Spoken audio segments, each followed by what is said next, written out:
parce qu'il tiendrait compte de ces deux objets. Je vous rejoins, Président Sonko, quand vous m'avez dit qu'il était temps de se préoccuper des productions comme l'intelligence artificielle et son contenu. Ah mais si vous voulez, j'arrête tout de suite. Hein. J'ai mal interprété, je n'arrive pas à interpréter les signes à cette distance. Je sais que c'est dur, hein, il fait chaud. Donc disais-je, la production intellectuelle est en soi un enjeu. Tous vous avez entendu parler de l'intelligence artificielle. Tous vous avez entendu parler de ChatGPT. Eh bien, mesdames, messieurs, ChatGPT apprend en anglais.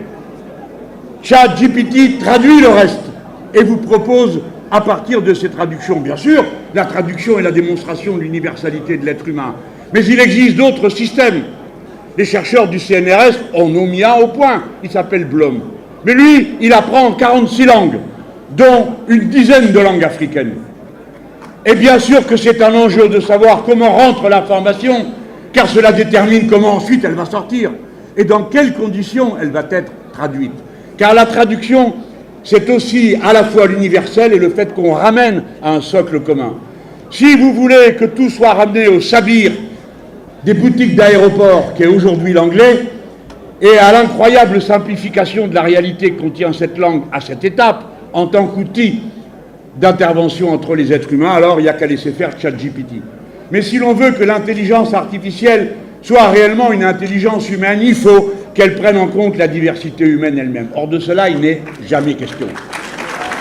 Il faut qu'il en soit question.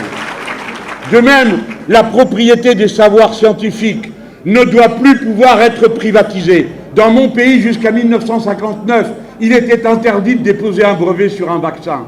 Il faut donc que soit porté comme une cause commune politique, je ne dis pas par les États, bien sûr par les États, mais par les militants, par les partis politiques, le fait que nous réclamons l'accès libre à tous les savoirs scientifiques de toute l'humanité.